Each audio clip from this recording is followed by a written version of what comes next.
Binti gambar kak. Dah keluar ke gambar kak? Dah. Okay, hai. Assalamualaikum dan salam sejahtera. Selamat datang buat semua penonton FB Live ke Klinik Diet UPM lah. Okay, terima kasih kerana sudi meluangkan masa bersama dengan kami petang ini. Untuk pengetahuan semua, ini merupakan FB pertama, FB Live pertama Klinik Diet UPM lah. Okay, so kami berharap media ini akan menjadi platform baru kami dalam menyampaikan dan berkongsi ilmu mengenai pemakanan pesakit untuk semua pengikut-pengikut FB kami lah. Okey, sedar tak sedar kita dah berada di hujung Ramadan dah. Hari ini dah 28 Ramadan. Maksudnya lagi beberapa hari saja lagi umat Islam akan menyambut Lebaran. So, dalam kegembiraan kita, dalam keseronokan kita untuk menyambut hari Lebaran ini, penjagaan pemakanan tak boleh diabaikanlah, terutamanya bagi pesakit-pesakit kronik. Contoh seperti pesakit kencing manis, pesakit buah pinggang, pesakit darah tinggi dan sebagainya. Okey, so untuk topik kita yang pertama, untuk sesi FB Live kita yang pertama hari ini, selari dengan kita punya apa orang cakap, aura hari raya tu dah datang. Okey, so kita akan membincangkan tip makan bagi pesakit kronik semasa hari raya. Terutamanya kita akan pilih dua penyakit utama, iaitu penyakit kencing manis dan juga penyakit buah pinggang lah. Kita ingin membantu pesakit-pesakit ini dalam membuat menu pilihan yang makanan apa yang mereka boleh makan dan menu apa yang mereka perlu kawal semasa raya ni. Okey? So, sepanjang sesi ini berlangsung, kita mengalu-alukanlah soalan daripada para penonton. Boleh tinggalkan soalan-soalan anda di ruang komen. InsyaAllah di hujung sesi nanti, kita akan memintalah barisan panel-panel kita pada petang ini untuk menjawab soalan-soalan tersebut.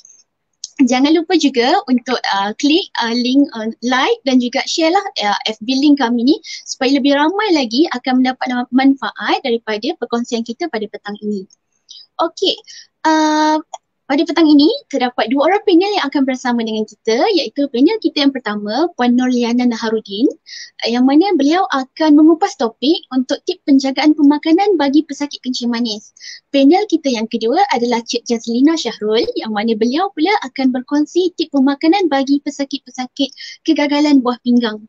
Tanpa melengahkan masa lagi, saya memperkenalkan panel kita yang pertama, iaitu Puan Nurliana Naharuddin. Waalaikumsalam, Madila. Sebelum kita start, saya memperkenalkan sedikit lah panel kita yang pertama, iaitu Puan Liana. Beliau merupakan pegawai dietetik UPM yang telah berkhidmat selama lebih 10 tahun ya Puan. Okey, dan beliau merupakan antara pegawai selebriti lah yang kita ada kerana beliau kerap kali muncul di kaca TV untuk berkongsi ilmu-ilmu berkenaan dengan tips penjagaan pemakanan pesakit. Okey, diharapkan hari ini kita juga dan pengikut-pengikut FB kita juga dapat menimba ilmu daripada Puan bagaimana tips penjagaan pemakanan bagi pesakit-pesakit kencing manis terutamanya ketika musim perayaan. So, jika Puan Liana telah bersedia, silakan. Okey, Assalamualaikum warahmatullahi wabarakatuh dan salam sejahtera. Terima kasih kepada Cik Moderator kita yang cantik manis tu. Ya, jadi hari ini alhamdulillah saya diberi peluang untuk share lah sedikit tips-tips pengurusan pemakanan untuk pesakit. Fokus kita hari ini adalah pesakit diabetes jadi raya bakal tiba, jadi kita fokus kepada pengurusan pemakanan semasa hari raya. Okey. Jadi kalau kita tengok pesakit diabetes ni dah ramai yang mengidap diabetes dalam negara kita. Ya, jadi sekarang ni izinkan saya untuk memberi pengenalan sedikit tentang diabetes mellitus. Diabetes ni kita golongkan dalam kategori penyakit yang tidak berjangkit. Jadi dia tak macam COVID-19 iaitu COVID-19 dia dalam kategori penyakit berjangkit, tetapi diabetes dia tidak berjangkit. Jadi faktor-faktor risiko untuk penyakit diabetes adalah contoh cara hidup kita, cara makan kita, aktiviti fizikal kita, obesity, genetik. Jadi kalau kita nak tahu diabetes berapa ramai yang mengidap diabetes di Malaysia kita tengok mengikut prevalence yang terbaru sekarang dalam 10 orang kemungkinan ada 2 orang yang mengidap diabetes. dah agak tinggi dah sekarang. Dan kalau kita tengok sendiri data daripada National Health Mobility Survey kita daripada 1996 sehingga 2019, kita memang boleh nampak trend dia makin tinggi. Dan dalam 10 tahun sebenarnya jumlah itu meningkat lebih 40%. Dan WHO sendiri dah menganggarkan bahawa pada tahun 2030 kemungkinan Malaysia akan mempunyai 2.48 juta orang yang akan mengidap diabetes. Jadi data ni tak termasuk lagi dengan data yang ada impact fasting glucose IFG, iaitu kita panggil pre-diabetic yang dia tak didiagnose sebagai diabetik sebab dia tak cut off point untuk blood sugar tu tak melebihi daripada yang untuk didiagnose diabetes, tetapi dia dah ada sikit-sikit macam contoh simptom-simptom ada episodes of high fasting blood sugar. Jadi data pre-diabetes ni juga mungkin akan menyumbang kepada jumlah pengidap diabetes jika kita tidak cegah daripada sekarang. So jadi ini agak menggerunkan. Jadi hari ini saya nak sharekan langkah-langkah supaya kita boleh mengawal atau menguruskan sakit diabetes ni dengan cara pemakanan. Hari raya bakal tiba, saya rasa mungkin hari raya tahun ni memang tak akan sama dengan hari-hari raya yang sebelum tahun-tahun sebelum ini. Dan sebiasanya kan pegawai dietetik macam kami semua akan diminta untuk bagi nasihat-nasihat dari segi kalau nak tiba hari raya je, macam mana nak makan dengan sihat di rumah-rumah terbuka contohnya, macam mana nak menghidangkan makanan yang sihat jika kita nak buat rumah terbuka. Tapi tahun ni agaknya memang rumah terbuka tu memang mustahil sama sekali. Jadi kita fokus kepada jenis-jenis juadah yang akan dimasak sendiri di rumah kita untuk Aidilfitri ini. Okey, jadi bercakap pasal pengurusan diabetes ni, kita ada 3 tips 3 tips iaitu yang selalu orang kalau dah ramai yang dengar tentang 3J. Berkaitan dengan diabetes, 3J ni memang tak asing lagi. Okey, J yang pertama, tips yang pertama adalah jadual. Jadual waktu hidangan. Kalau dibandingkan dengan bulan puasa, contoh kita mungkin pesakit diabetes yang boleh berpuasa lah, mungkin akan makan 3 hidangan. Contoh makan sahur, lepas tu berbuka, lepas tu more contohnya. Tetapi nanti hari raya yang pertama, cara waktu pattern makan ini akan berubah sama sekali. Berubah sama sekali dan kita mungkin akan ambil hidangan 7-8 kali sehari. Jadi ini agak orang kata terkejut juga dengan cara makan begini. Jadi jadual makan ni sebenarnya sangat-sangat penting dititik beratkan oleh pesakit diabetes kerana jadual makan mampu memberi kesan kepada paras glukosa darah. Jadi kalau misalnya kita makan dalam kuantiti yang banyak pada satu masa, mungkin 2 jam selepas tu gula kita akan meningkat dengan tinggi. Kalau kita terlalu banyak kerap sangat makan, maka gula itu tak stable. Jadi sekarang ni yang penting adakan jadual makan yang agak regular, kita boleh kembali semula kepada rutin biasa iaitu ada 3 hidangan utama, sarapan, tengah hari, makan malam, dan di antara tu mungkin morning tea ataupun afternoon tea di tengah-tengah tu dengan makanan yang lebih ringkas. Jadi di hari raya pun saya sarankan supaya waktu makan itu kalau boleh adakan dia punya gap-gap supaya dia dapat memberi kesan kepada paras glukosa agak terkawal. Okey, so tips yang kedua, J yang kedua adalah jenis. Jenis karbohidrat dalam menu juadah hari raya. Jadi kita tahu sakit diabetes biasanya dia tahu dia kena kawal gula, dia kena kawal makanan karbohidrat. Tapi ramai yang masih confuse sumber-sumber karbohidrat yang lain.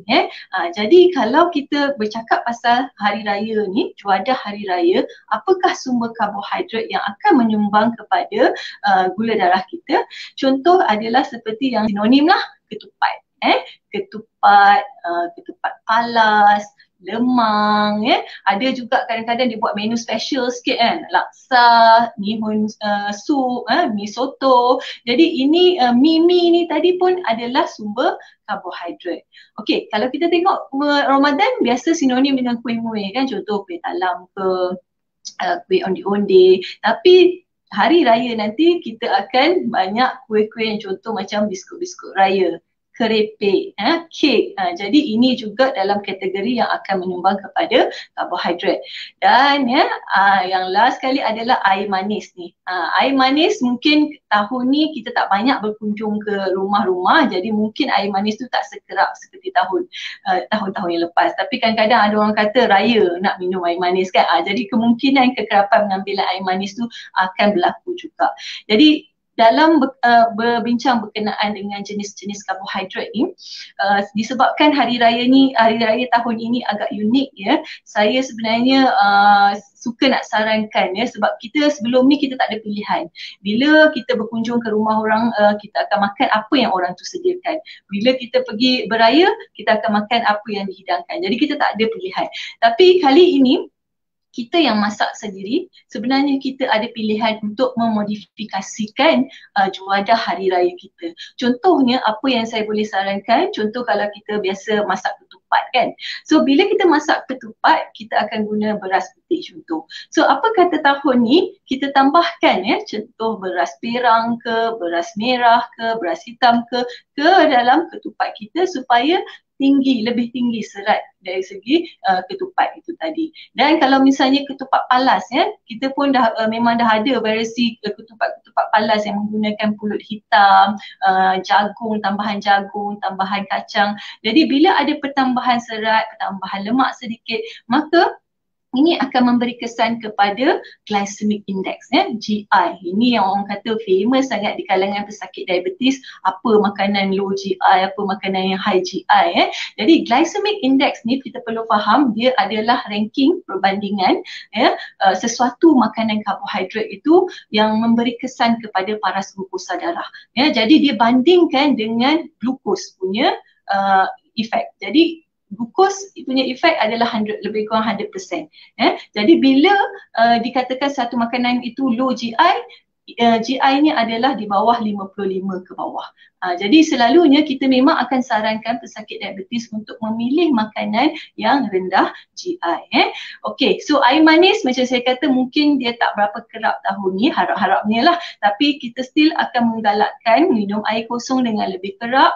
Dan kalau ia pun nak ada perisa, kita boleh modifikasikan air kosong kita dengan ada tambahan macam contoh lemon ke, daun pudina ke, serai ke dalam air kosong kita supaya ada sedikit perisa. Okey, itu jenis ya. Dan kita pergi pula kepada J yang last kali. Yang last kali ni adalah J yang sangat-sangat penting, jumlah. Jumlah karbohidrat yang perlu diambil. Umumnya perlu tahu setiap individu mempunyai keperluan kalori dan karbohidrat yang berbeza-beza. Jadi sekarang ni even kalau orang tu tak ada kencing manis pun sebenarnya keperluan kalori itu berbeza-beza. Tapi roughly kita kata kalau contohnya pesakit diabetes selalunya yang kita sarankan lebih kurang pengambilan kalorinya 1,500, 1,600. Tetapi daripada situ daripada kalori yang 1,500 tu kita perlukan lebih kurang 45, 50%, 60% paling tinggi dari segi sumber karbohidrat tadi. Jadi bila berjumpa dengan pegawai dietetik, kita akan kirakan mengikut keperluan tu berapa banyak karbohidrat yang perlu diambil dalam sehari. Contoh sebagai average-nya kalau kita kata kita makan lebih kurang 3 hidangan utama dengan 2 snack ringan, satu hidangan utama contoh makan tengah hari lah. Selalunya kita akan sarankan 3 pertukaran, iaitu orang kata sebut 3 pertukaran tu apa kan. Jadi payah tu sebenarnya nak faham tu. Jadi kita akan selalu bagi cara yang lebih praktikal untuk kita anggarkan portion size karbohidrat kita dengan menggunakan hand portion size. Hand portion size ni adalah method yang paling praktikal, sebab kita dekat klinik kadang-kadang kita ajar juga guna cawan, guna mangkuk, dan kalau pesakit diabetes yang insulin kadang-kadang even dia timbang dia punya karbohidrat. Tapi ini yang saranan yang paling praktikal, iaitu menggunakan genggaman tangan kita, ya, sebab kita pergi mana-mana pun kita ada genggaman tangan kita, ya, makan kat mana-mana pun kita ada genggaman tangan untuk dibandingkan. Jadi bila kita lihat kepada nasi itu tadi, keperluan, ya, lebih kurang macam untuk perempuan selalunya nasi itu tadi lebih kurang 1,5 genggam tangan. Kalau lelaki boleh pergi kepada sampai 2 genggaman tangan, ya. Tapi mungkin hari raya kita tak makan nasi kerap sangat, jadi kita makan ketupat, nasi empit, lemang, ya. Macam mana pertukarannya tadi? Contoh kalau kita boleh makan 1,5 genggaman nasi tadi, tapi tengah hari tu kita tak nak makan nasi, kita nak makan nasi empit, kita perlu ambil lebih kurang 8 hingga 12 cube-cube kecil tadi itu untuk menggantikan jumlah nasi tadi tu. Jadi kalau misalnya lemang mungkin 3 hingga 4 keping, kalau ketupat palas mungkin 3 hingga 4 pieces untuk sekali makan, iaitu waktu hidangan utama, tengah hari atau malam macam tu. Okay, so itu kita kata hand portion size yang kita boleh amalkan, kita boleh praktikkan untuk menganggar jumlah karbohidrat yang diambil untuk satu-satu hidangan. Okay, kemudian yang ini tak asing lagi, konsep suku-suku separuh sebenarnya sangat-sangat sesuai untuk diadaptkan dalam pengurusan pemakanan diabetes, ya. So saya suka nak sharekan ada satu beberapa gambar infografik yang kita ambil daripada Pusat Maklumat Pemakanan Johor, ya, yang menunjukkan konsep pinggan suku-suku separuh raya. Yang ini sangat-sangat berguna untuk kita anggarkan macam mana pinggan raya kita akan datang ni, ya. Sebab misalnya kita tahu sukunya adalah tempat untuk karbohidrat, suku lagi tempat protein, dan separuhnya perlu datang daripada sayur-sayuran dan buah-buahan. Jadi ini yang boleh diaplikasikan untuk pesakit diabetes juga. Macam saya kata, kita perlu anggarkan lebih kurang segenggam tadi. Jadi kalau misalnya ketupat tu diletakkan di suku pinggan kita, kemudian rendang ayam ke, masak merah ke, daging rendang ke, suku lagi pinggan kita, kemudian sayur-sayuran dan buah-buahan tu separuh pinggan. Tetapi untuk pesakit diabetes biasanya buah-buahan pun kita minta untuk ukur, ya, untuk bandingkan dengan genggaman tangan kita. Jadi kalau buah apple tu sebiji besar genggam tangan kita, kita boleh makan sebiji. Kalau dia lebih besar daripada genggaman tangan tu, maka kita hanya perlu makan separuh, ya. Jadi ini yang kita perlu pastikan. Buah-buahan juga perlu dilihat kepada portion size untuk pesakit diabetes, kerana dia boleh menyumbang kepada sumber karbohidrat tadi dan menaikkan baras glukosa darah jika diambil secara berlebihan. Jadi kita boleh makan buah tak ada masalah 2 hingga 3 kali sehari, tetapi sekali makan lebih kurang saiz macam segenggam tangan. Okay, so ini untuk ketupat. Kita ada juga pinggan sihat kita untuk lemang, lemang dengan rendang daging, ya. So adakan sayur dekat situ dan buahnya. Kemudian kalau contoh ada yang rajin buat sate ke tahun ni, karbohidrat datang daripada nasi impit. So nasi impit perlu suku pinggan tu, dan dia punya timun tadi tu yang perlu dibanyakkan lagi, hampir suku atau separuh pinggan. Dan kalau ada tambahan buah, kita boleh letak suku pinggan kita, ya. Kemudian ada juga mungkin yang masak juadah-juadah macam mihun sup, soto contohnya. Jadi mi atau laksa atau mihun itu kena bandingkan dengan segenggam tangan kita tadi untuk portion size yang sebaiknya. So itu saja saya rasa saya punya share in terms of pengurusan diabetes. Kita kembali kepada moderator.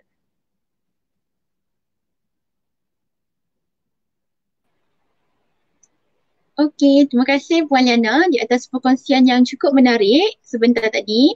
Saya rasa mungkin dah ada dalam kalangan kita ni yang dah dapat idea dah macam mana cara yang makan, menu yang sesuai, apa-apa modifikasi yang perlu kita buat, dan juga yang paling penting saiz hidangan masa hari raya nanti. Okey, terima kasih Puan Liana. Sekarang kita akan beralih pula kepada panel kita yang kedua, iaitu Cik Jazlina. Assalamualaikum. Salam, hai Cik Jazlina. Okey, so Cik Jazlina merupakan panel kita yang kedua untuk petang ni, dan beliau akan berkongsi tips. Kalau Puan Liana berkongsi tips mengenai pesakit kencing manis, Cik Jazlina pula akan berkongsi mengenai pesakit kegagalan buah pinggang. Okey, so sebelum Cik Jazlina bermula, kita cerita sikitlah latar belakang panel kita yang kedua ni. Okay, so beliau merupakan pegawai dietetik di Hospital Pengajar HPUPM lah, Hospital Pengajar UPM. Okay, beliau telah berkhidmat selama 5 tahun di UPM dan jika tadi Puan Liana dia aktif di kaca TV. Panel kita yang kedua ni dia aktif di media sosial lah, terutamanya Twitter dalam memberi info pemakanan kepada pengikut-pengikutnya di Twitter lah. Okay, okay, tanpa melengahkan masa lagi, saya persilakan Cik Jaslina untuk meneruskan sesi kita pada petang ini. Silakan. Okey, terima kasih Cik Adila di atas sedikit pengenalan tadi. Okey, so untuk hari ini saya akan kongsikan tips makan bagi pesakit buah pinggang pula. Okey, ramai antara kita mungkin bila dengar kalau dah sakit buah pinggang ni macam alamak, macam mana ni? Apa boleh makan? Macam semua benda pun tak boleh makan.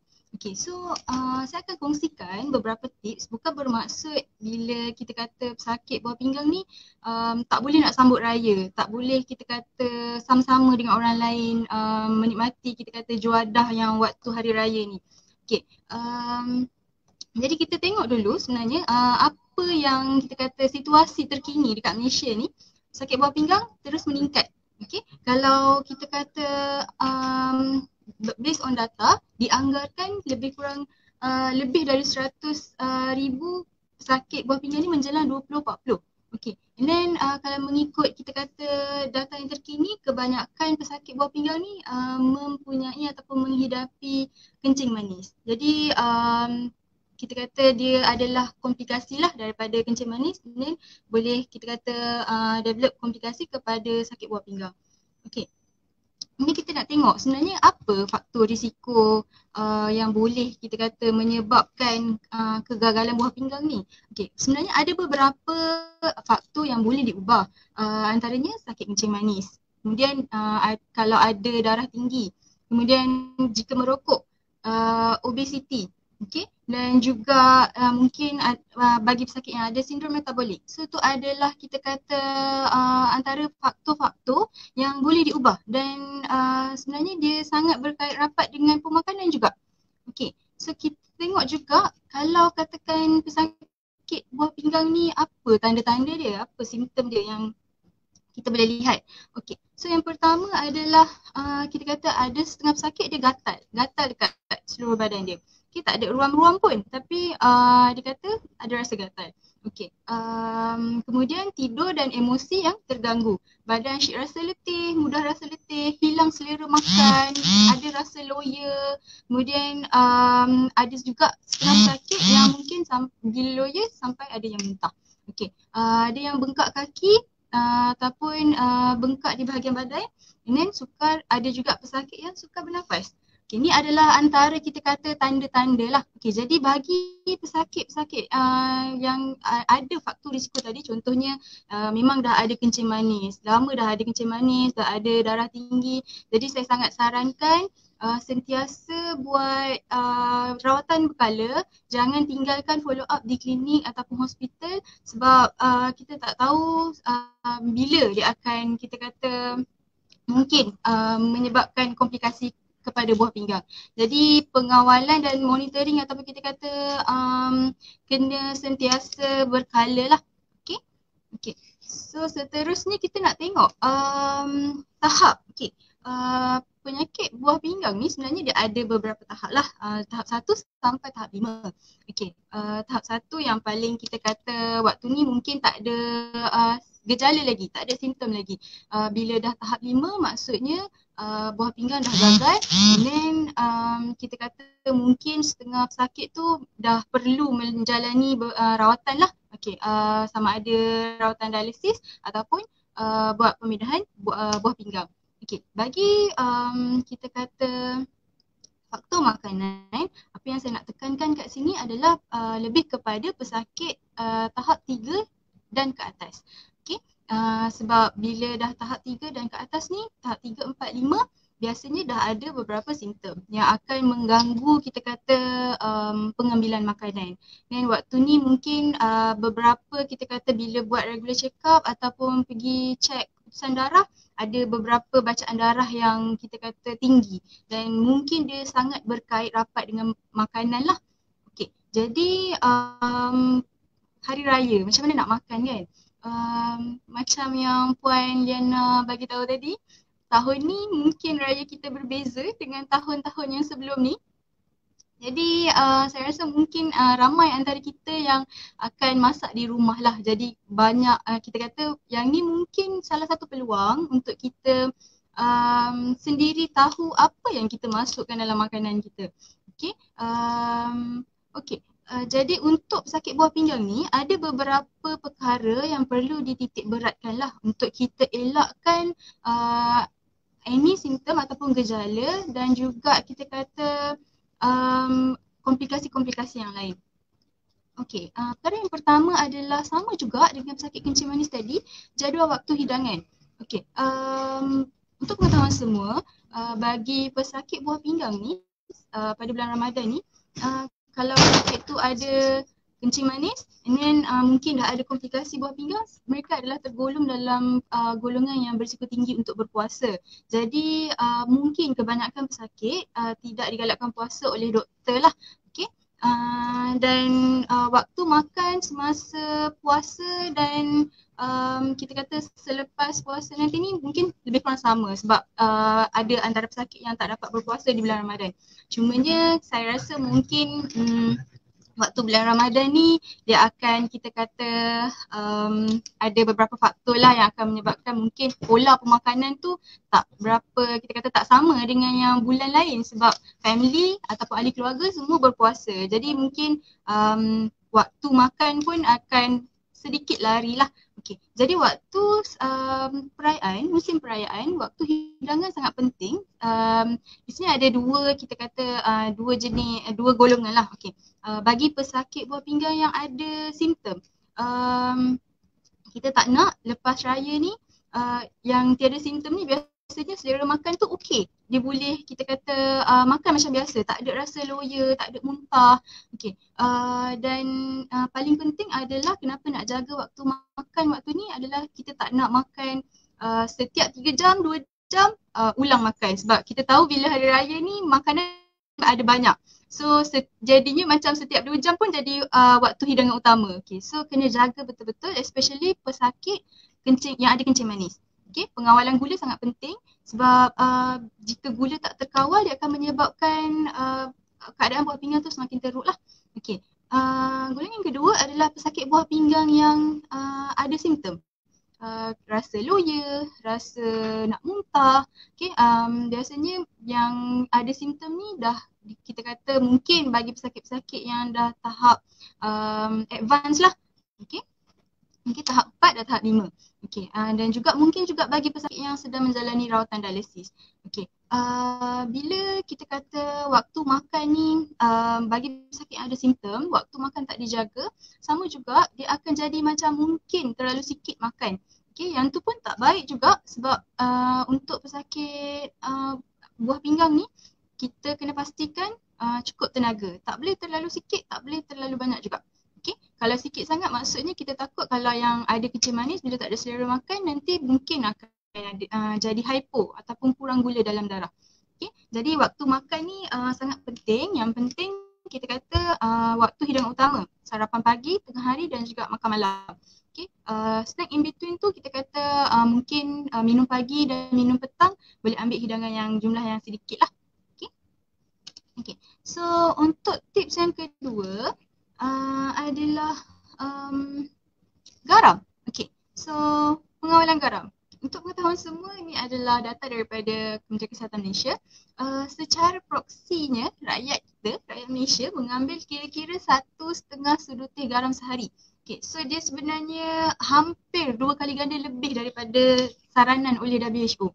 Okay, berapa sebenarnya saranan yang kita kata disarankan oleh kepada kita kata pesakit-pesakit ni? Sepatutnya lebih kurang 1 sudu kecil sahaja. Okay. Kenapa kita nak jaga garam adalah sebab bagi pesakit buah pinggang yang ada kita kata mungkin ada tekanan darah tinggi, yang mempunyai tekanan darah tinggi, jika tekanan darah tinggi tu tak terkawal, dia akan menyebabkan buah pinggang keadaannya semakin teruk. Okay, garam ni sangat berkait rapat dengan tekanan darah. Okay, bila makan benda yang masin banyak ataupun makan ambil garam terlebih, so mungkin tekanan darah akan fluctuate lah ataupun mungkin akan konsisten tinggi. Okay, dan satu lagi untuk setengah pesakit, untuk pesakit buah pinggang yang sedang menjalani dialisis, mungkin ada setengah pesakit yang doktor ataupun kita kata pesakit tu perlu limitkan jumlah pengambilan air. Jadi bila pesakit-pesakit ni ambil makanan yang tinggi garam, dia akan menyebabkan pesakit ni dia akan cepat rasa haus. Jadi bila rasa haus dia akan minum banyak. So bila minum banyak takut akan ada komplikasi lah, antara komplikasi tu dia akan sesak nafas. Okay.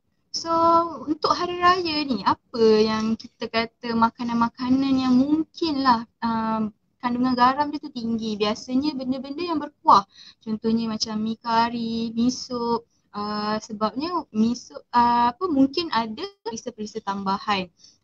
Bila makanan ni kita kata nak cukup rasa lah, campurkan kita kata perasa-perasa tambahan, macam tambah kicap, tambah sos, semua kita kata bahan-bahan perasa tambahan ni mengandungi garam yang sangat tinggi. Okay? Dan bila hari raya ataupun musim perayaan ni sangat sinonim, kita kata nasi mesti nasi yang kita kata berwarna-warni lah, yang ada banyak rasa. Okay, so yang tu pun juga mungkin kita kata antara salah satu sumber yang mungkin menyebabkan pengambilan garam akan berlebihan. Satu lagi bila kita kata musim perayaan ni mesti nak mengunyah, kita kata nak ada snacking, keripik. Kena berhati-hati sikit dengan keripik sebab biasa je dia tinggi garam. Okay. So tips yang seterusnya adalah penjagaan pengambilan protein. Okey, untuk pengambilan protein ni saya fokus lebih kepada pesakit pre-dialysis ataupun mereka yang belum menjalani rawatan dialisis lah. Okey, bagi pesakit-pesakit ni biasanya kita akan sukat ataupun limitkan jumlah hidangan protein seharian. Okey, kenapa? Sebab bila berlebihan protein yang dimakan nanti akan menyebabkan buah pinggang tu akan terbeban. Biasanya untuk pesakit yang tahap 3 dan ke atas lah. Okey. Jadi bila hari raya ni kadang-kadang kita tak perasan ada banyak makanan. Kalau sumber protein yang kita kata jelas kita tahu kebanyakannya daripada sumber haiwan macam ayam, ikan, daging, telur. Tapi mungkin juga ada hidangan protein yang tersembunyi dalam makanan-makanan ataupun juadah hari raya ni. Contohnya macam mi kari. Dalam tu mungkin ada tahu.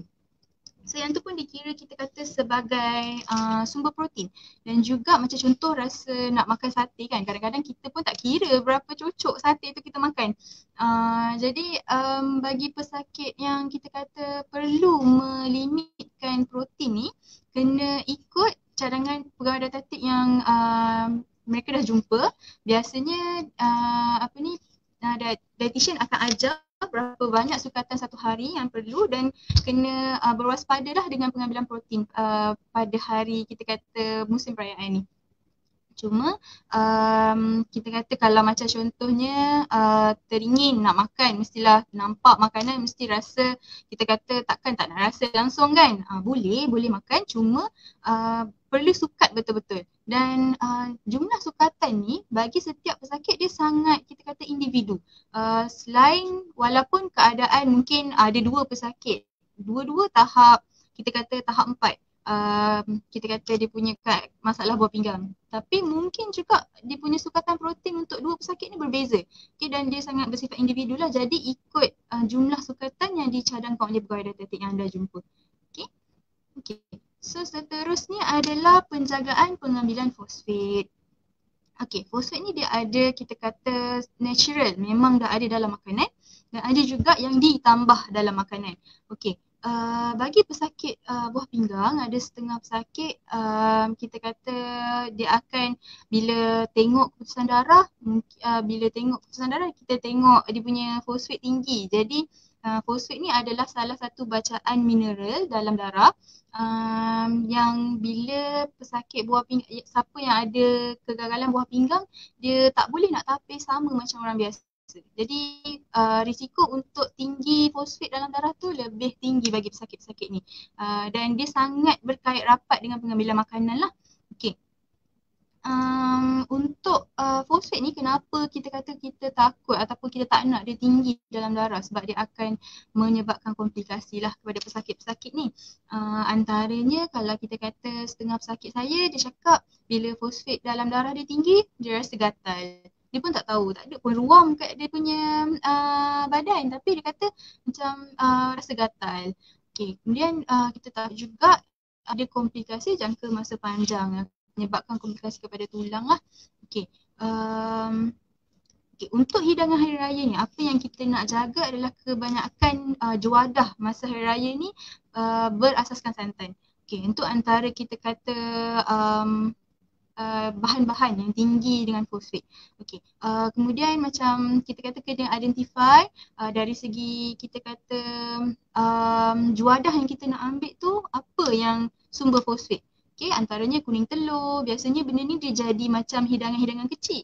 Jadi kita tak perasan, ambillah sikit, yang ni pun ambil sikit. So tak perasan sebenarnya dah terlebih. Okay, kemudian macam kalau kuih-kuih raya, kenapa kita concern sikit sebab kebanyakan kuih raya ni dia bila kita nak bancuh dia akan guna kuning telur. Ada setengah kuih dia mungkin guna kuning telur yang banyak. Okay, dan juga untuk fosfat ni dia ada kita kata mungkin daripada tambahan di dalam makanan. Contohnya kita kata daging proses, makanan-makanan terproses. Okay. Kenapa kita tak galakkan ambil makanan-makanan proses ni sebab fosfat dia akan tinggi dekat dalam kandungan makanan tu dan penyerapan dia lebih banyak berbanding makanan yang biasa. Okay, jadi peningkatan kadar fosfat tu akan kita kata kita nampak impact dia lagi signifikan ataupun lagi cepat nampak tiba-tiba fosfat tinggi naik. Okay, jadi yang untuk pesakit yang doktor bagi ubat pengikat fosfat, pastikan jangan lupa makan ubat pengikat fosfat. Okay, kebanyakannya bila saya jumpa dekat klinik, pesakit-pesakit cakap lupalah nak makan ubat. Okay, so kena pastikan kalau sekarang saya rasa mungkin kita tak boleh nak keluar pergi rumah terbuka ke sebab kebanyakannya mesti kan akan duduk dekat rumah. Jadi kena pastikan makan ubat ikut sukatan ataupun dos yang disarankan oleh doktor. Dan ubat pengikat fosfat ni dia ada beberapa jenis lah. Ada yang perlu kunyah, ada yang boleh telan terus. Okay, so ikut saranan seperti doktor dan pegawai farmasi yang anda jumpa lah. Okay. Okay. So saya rasa setakat itu sahaja sharing saya. Saya kembalikan sesi kepada Cik Moderator.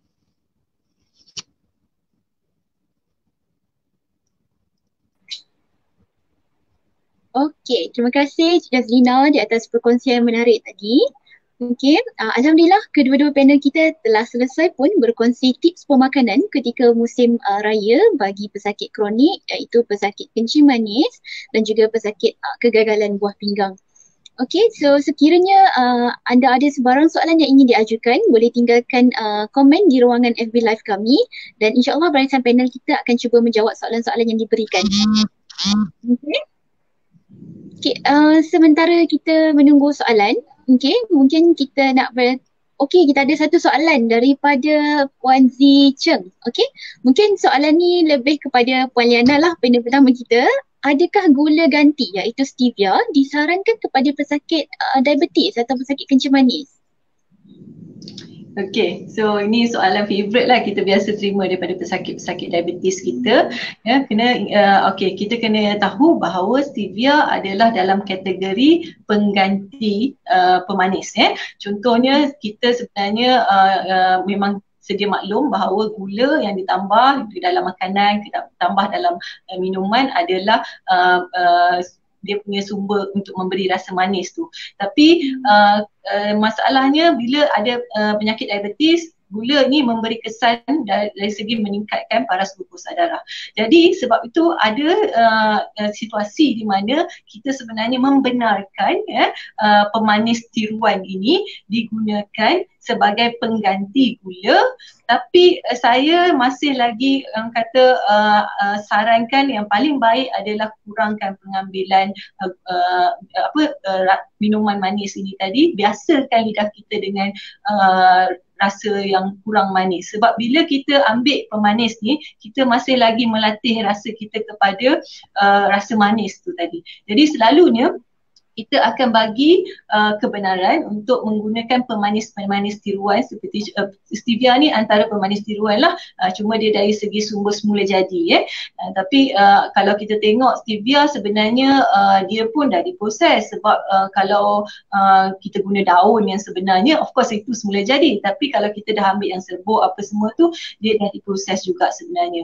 Jadi stevia tergolong dalam pemanis tiruan yang sebenarnya dibenarkan pengambilannya kepada pesakit diabetes sebab dia tak memberi kesan kepada paras glukosa darah kita, tetapi dia ada term and condition yang kita tertakluk kepada Food and Drug Administration mengatakan bahawa dia ada dia punya dos yang acceptable, contohnya 4 mg per kg body weight dalam sehari contoh. Jadi kita masih perlu kata hadkan, hanya kalau misalnya contoh orang kata craving sangat nak minum manis tapi gula tengah tak terkawal, gula tengah tinggi, jadi semasa itulah yang kita sarankan untuk tambahkan pemanis tiruan ni ke dalam minuman manis kita. Contoh kalau misalnya ada orang dia nak minum minuman berkarbonat kan, dah 2-3 tahun tak minum, tapi hari ni teringin sangat nak minum minuman karbonat kan. Jadi ini antara alternatif yang kita kata zero ataupun apa orang kata kosong kalori kan. Yang itu dia akan menggunakan pemanis-pemanis tiruan, di mana kita selalu sarankan kalau betul-betul craving saja maka kita boleh ambil, tetapi ambil dalam kuantiti dos yang lebih selamat. Stevia ada juga dah mula orang kata mampu menurunkan blood glucose, mampu menurunkan tekanan darah. Dia masih lagi orang kata tak konklusif dari segi kajian kerana stevia yang ada di pasaran adalah kadang-kadang dia diproses stevia dalam nama saintifik dia stevia reviosea. Jadi dia ada komponen yang memberi rasa manis dan ada satu komponen yang beri rasa pahit-pahit payau tu. Sebenarnya yang komponen tu yang menyebabkan mungkin ada sikit orang kata kesan positif kepada menurunkan paras glukosa dan darah tinggi tekanan darah, tetapi masih lagi tak konklusif sebab ada kajian menunjukkan walaupun ambil dalam kuantiti tertentu paras glukosa tu still lagi sama. Jadi bagi saya untuk pesakit diabetes, semasa anda craving, yes, anda boleh ambil pemanis-pemanis tiruan ni, tapi jangan jadikan dia sebagai amalan. Okay.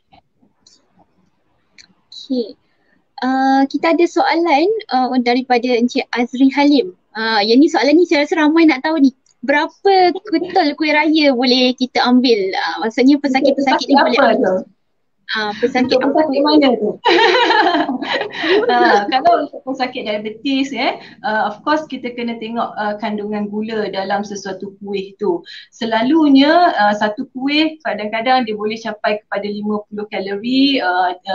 Tengoklah kalau ada cheese lah, ada gula lagi, ada coklatnya, dia akan makin meningkat boleh jadi 100 kalori. Jadi kandungan gula kadang-kadang boleh pergi daripada 2 teaspoon kepada 4 teaspoon dalam satu keping kuih tu. Jadi kalau kuih ni sebenarnya orang kata benda yang kita kena ambil dalam kuantiti yang bersederhana, dia hanya untuk orang kata satisfaction, bukan keperluan. Sebab kita nak beraya, kita nak rasa kuih semprit contohnya. Jadi rasalah sebiji, tak ada masalah, tetapi kita perlu jaga pengambilan makanan-makanan manis lain pada hari yang sama. Jadi tu kena beringat jugalah ni raya ni kan. Maksudnya kuih raya tu kita tak boleh jadikan menu utama kita kan, dia just snack sampingan kita saja. Sebab dia bukan untuk kenyang, dia hanya untuk orang kata memuaskan hati kita, memuaskan craving kita sahaja. Jadi kita perlu ambil dalam kuantiti yang sederhana sahaja. Okey, kemudian Encik Azri ada soalan kedua daripada Encik Azri. Kebanyakan makanan sumber haiwan tinggi fosfat. So adakah boleh pesakit buah pinggang menggantikan sumber protein ni dengan sumber tumbuhan bagi pesakit-pesakit yang menjalani dialisis? So Cik Jaslina, saya rasa ni untuk Cik Jaslina ni. Okey, terima kasih Encik Azri untuk untuk soalan tadi, betul, memang kebanyakan sumber protein daripada haiwan adalah tinggi juga sumber fosfat. Okey, tapi dia ada dua kita kata kategori, satu organik, satu lagi inorganik. Inorganik ni kita kata sumber daging ataupun sumber protein daripada haiwan yang diproses. Jadi ada tambahan fosfat dekat dalam. Okay, yang tu memang kita selalu cakap dengan pesakit, omit lah, jangan makan. Okay, sebab penyerapan dia 100%. Okay, sebab tu kita tak nak pesakit-pesakit yang especially dialysis lah, kita kata ambil sumber protein ni daripada makanan yang diproses. Okay, boleh ke nak gantikan dengan protein daripada sumber tumbuhan? Ya, boleh. Tapi kena pastikan kita kata protein ni pula dia ada dalam dua kategori. Ada protein yang berkualiti tinggi, ada protein yang berkualiti rendah. Okay. Untuk sumber tumbuhan, antara kita kata sumber protein yang berkualiti tinggi adalah soya dengan kita kata antaranya tempe, tofu. Okay. Tapi kena berhati-hati juga bagi setengah pesakit yang kita kata tinggi paras potasium. Okay, sebab antara kita kata kandungan dalam soya tadi dia mungkin juga tinggi dengan potasium. So kalau ambil setiap hari mungkin setiap hari tu hanya ambil protein yang bersumberkan soya sahaja. Mungkin kita takut nanti potasium pula yang tinggi.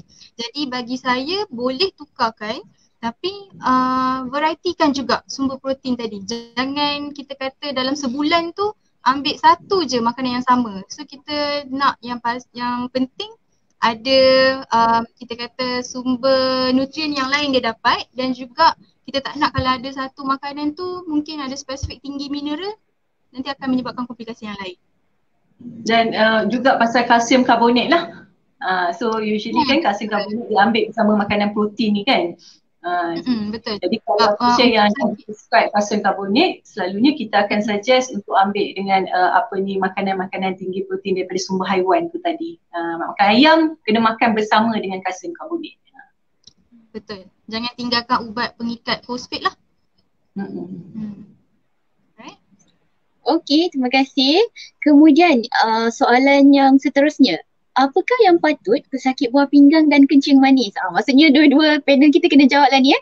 Apakah yang patut dilakukan sekiranya kalau sebagai langkah berjaga-jaga kalau mereka makan lebih gula atau fosfat pada hari raya nanti? Siapa nak jawab dulu ni? Lah ni. Dia terlajak lah ni. Macam mana nak buat ni? Oh, maksudnya kalau dia terlebih makan hari tu? Ada satu hari tu dia terlebih makan dah. Apa yang dia kena buat? Dia macam dia dah tahu dia dah kena ni, tapi apa langkah berjaga-jaga dia? Macam tu. Macam saya selalu cakap lah, kalau misalnya dah termakan gula tu memang dah tak boleh tarik balik lah. So of course 2 jam akan datang tu akan naik lah paras glukosa dalam darah kita. Tapi mungkin kalau dari segi fosfat apa semua dia mungkin ambil masa sedikit ya. Tetapi yalah simptom mungkin boleh kita adalah simptom-simptom kalau misalnya makanan tu terlalu tinggi dari segi garam ke apa ke, simptom-simptom tu boleh datang. Tapi dia mungkin tak orang kata secepat macam bila kita makan benda manis, gula kita naik 2 hours after that memang naik. Jadi yang tu memang dah tak boleh tarik balik. Cuma kita kena seimbangkan balik pemakanan makanan yang kita akan ambil dalam hari yang sama tu selepas daripada tu. Betul tak Cik Jazlina? Betul, saya setujulah dengan Diana. Dan satu lagi saya rasa mungkin kita boleh empower ahli keluarga lah. Sakit dia akan lebih bermotivasi bila orang sekeliling dia pun take care juga keadaan dia. Okay, so mungkin ahli keluarga kena alert. Ingatkan, janganlah marah kan, tapi ingatkan dengan lembut, dengan kasih sayang kan. Okay, so bagi tahu okay, makanan ni tinggi ni mungkin kalau teringin sangat nak rasa, ambil sikit je. Bukan macam Polana kata dia bukan keperluan, dia cuma kita kata teringin ataupun kita kata waktu tu nampak orang lain makan sedapnya kan, nak rasa sikit bolehlah rasa sikit, tapi jangan kita kata makan dalam portion yang terlebih lah. Kalau katakan contohlah waktu tu tiba-tiba terlebih ambil fosfat dan ada gejala, tiba-tiba muncul gejala macam 2-3 hari lepas tu kita kata tiba-tiba rasa badan lain ke apa ke, saya sarankan kena cepat-cepat pergi ke hospital lah. Okay, dapatkan rawatan sebab kita tak tahu kadang-kadang untuk sakit buah pinggang ni dia ada komplikasi yang kita rasa nampak macam boleh manage dekat rumah, takut nanti komplikasi tu bila dibiarkan dia akan jadi lagi teruk. Okay, so kalau untuk sakit buah pinggang kalau ada komplikasi contohnya tiba-tiba ada hari tu minum air terlebih, sakit dialisis, dah ada rasa sesak nafas sikit. Tapi tunggu biar lama-lama kan. Kaki dah bengkak-bengkak. Dan baru dah macam lama sikit baru nak pergi hospital, kita takut komplikasi tu akan lagi teruk lah. Okay. Okay. Okay. Kita ada soalan daripada Syafiqah Zuhairi. Betulkah pria katak boleh membantu dalam mengurangkan kadar gula dalam badan? Cik Syafiqah ni dia keliru, so dia minta bantuan Puan Liana. Okay, boleh terangkan. Okay.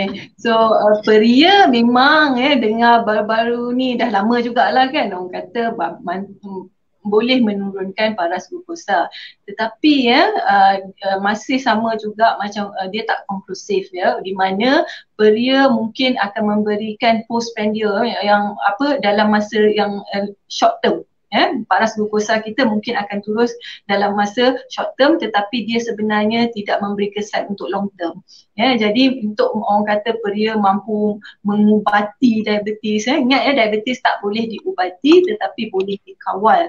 Jadi kalau nak ambil tak ada masalah, sebagai sayur-sayuran memang kita galakkan, tetapi bukannya dari segi macam kalau ambil ekstrak ke dos yang tinggi ke apa ke, yang itu mungkin perlu lihat kerana yang mungkin ada efek yang macam hypo, blood sugar kita boleh terlalu rendah dalam masa yang singkat, sebab dia memang akan ada sedikit orang kata short term punya efek tetapi bukan long term. Bila dibandingkan dengan orang yang tak makan pria pun sebenarnya diabetes tu still sama lagi jika tak dikawal dari sumber karbohidrat. Okay. Okay, kita ada soalan lagi ke? Daripada Stephanie Sierra. Maafkan saya kalau saya salah sebut nama. Steph lah Cik Steph. Apakah contoh makanan dan minuman yang low GI, Puan Liana? Okay, so cakap pasal GI tadi kan. Alright, so kalau misalnya makanan, of course kalau jenis-jenis makanan tu ada nilai-nilai GI yang berbeza-beza. Selalunya kalau kita tengok sendiri dekat beras, contoh nasi yang kita makan. Contoh nasi putih agak tinggi GI-nya. Kalau misalnya yang rendah adalah dari segi sumber basmati, beras berang, beras merah, yang rendah paras dia punya GI. Kemudian kalau misalnya gula itu sendiri, contoh orang kata gula perang, kan, gula perang ke gula tebu yang warna perang, so yang itu pun mungkin paras glukosanya lebih rendah daripada glukos itu sendiri. Jadi sekarang ni makanan kita macam contoh orang kata tembikar tinggi GI, yang buat apa low GI. Jadi ini semua kita boleh ada orang kata penanda aras sahaja. Tetapi GI yang efek kepada paras glukosa darah masih bergantung kepada makanan itu dimakan bersama dengan makanan apa. Sebab kita kena ingat GI dia ada GL juga, glycemic load. So bila sesuatu makanan tu kadang-kadang dia boleh jadi efek dia boleh jadi rendah kepada paras glukosa disebabkan dia makan bersama dengan apa. Sebab tu selalunya kita kata makanan karbohidrat sepatutnya untuk pesakit diabetes perlu diambil dengan sumber-sumber lain. Contohnya sumber sayur-sayuran, sumber fat, supaya GI tu tadi akan lebih rendah dan efek kepada paras glukosa tu akan lebih rendah berbanding kalau kita hanya makan karbohidrat itu sahaja. Jadi kesan dia secara langsung kepada paras glukosa darah kita. Okay. Okay. Encik Hazri, ni soalan Encik Hazri yang ketiga. Boleh saya tahu contoh buah-buahan yang rendah GI? GI ni isu hangat ni. Memang dia memang ramai yang nak tahu sebenarnya isu buah-buahan yang tinggi rendah GI, high GI. Macam contoh orang kata tembikar kan. Kalau misalnya apple tu low GI. Banana, orang kata orang diabetes tak boleh makan pisang, GI tinggi. Tapi sebenarnya kalau misalnya kita tengok buah-buah ni masih tak ada masalah walaupun dia dalam kategori tinggi GI, Walaupun kata makanan tu buah tu tinggi GI, orang diabetik masih boleh makan dengan syarat dia makan bersama dengan makanan lain. Jadi even though buah tu adalah buah yang tinggi GI, tetapi kesan kepada paras glukosa tu akan lebih rendah jika dia makan bersama dengan buah-buah yang lain. Jadi jangan takut makan buah. Kalau pesakit diabetes ada yang tak boleh makan pisang lah, ada tak boleh makan ni ke, janji ikut portion size yang disarankan, yang saya sarankan sebentar tadi, gunakan portion size tadi tu. Jadi tak penting lagi GI, portion dulu yang pertama, kemudian baru kita tengok kepada GI. Okay. So konsep tu sendiri kita kena betulkan kan, bukan cari makanan yang low GI, okay? Kuantiti, cara kita makan, semua itulah. Okay, so ini mungkin insyaAllah ni soalan terakhir kita untuk petang ni. Okay, Assalamualaikum Puan, boleh saya tahu adakah mereka yang ada diabetes boleh reverse? Maksudnya daripada diabetes, dah tak ada dah diabetes, sekiranya beliau mengamalkan pemakanan yang sihat secara intensif. Saya tak pasti pula intensif tu apa maksudnya. Tetapi of course kalau misalnya pesakit diabetes, kita memang galakkan untuk mengikut pengawalan makanan yang sebetulnya, bukan untuk menyembuhkan. Sebab apa kita tahu diabetes dia tak boleh sembuh tetapi ia boleh dikawal. Bila dia boleh dikawal, paras glukosa tu sentiasa dalam kategori yang kita kata normal ataupun tidak terlalu tinggi. Jadi dia tidak akan memberi kesan kepada komplikasi yang lain. Contohnya macam kidney tadi kan, buah pinggang tu salah satu puncanya mungkin boleh disebabkan orang tu dah terlalu lama diabetes dengan keadaan kadar gula yang tak terkawal. Jadi kalau kita amalkan gaya hidup sihat, kita amalkan pemakanan yang sihat, sebenarnya kita mampu mengawal diabetes itu, mengawal paras gula supaya dia tidak menyebabkan komplikasi penyakit-penyakit yang lain yang kita kata adik-beradik lah dengan diabetes ni tadi kan. Kalau contoh satunya sakit buah pinggang tadi. Lepas tu kalau misalnya cardiovascular disease juga. So itu antara orang kata cara kenapa kita suruh uruskan diabetes kita supaya paras glukosa tu paras gula dalam darah kita tu tidaklah sentiasa tak terkawal. Jadi kalau dia terkawal, dia tak kacau. InsyaAllah dia tak kacau yang lain, organ-organ yang lain. Okay, so sebab kita kata sebenarnya memang tak boleh sembuh, tapi boleh dikawal. Okay, insyaAllah. Okay, so Alhamdulillah lebih kurang sejam kita bersiaran. Saya rasa banyak sangat ilmu yang kita kongsikan hari ini, yang soalan-soalan pun lebih banyak bertanya mengenai kencing manis kan, sakit buah pinggang semua. Diharapkan sesi perkongsian kita pada petang ini dapat sebersedikitlah membantu pesakit-pesakit ini dalam membuat pilihan yang bijak ketika menyambut kedatangan Syawal nanti. Okay, terima kasih saya ucapkan kepada kedua-dua panel kita di atas perkongsian cukup menarik, cukup bermanfaat pada kita untuk petang ini. InsyaAllah kalau kita ada masa, ada kesempatan, ada rezeki, kita akan bersiaran pada masa yang akan datang dengan topik yang berbeza dan mungkin panel yang berbeza. UPM, HPUPM kita ramai pegawai dietetik sebenarnya, tengah tunggu turn je masing-masing nak keluar tu. Okay, so sekali lagi saya ucapkan terima kasih kepada semua penonton kerana telah sudi meluangkan masa bersama kami dengan petang ini. Saya mewakililah semua pegawai UPM dan juga pegawai dietetik HPUPM ingin mengucapkan selamat hari raya, maaf zahir batin. Mohon jaga pemakanan, stay home, stay safe. Okay, so insyaAllah itu saja. Terima kasih Puan Lena, terima kasih Cik Jazlina. Okay, Assalamualaikum semua. Waalaikumsalam.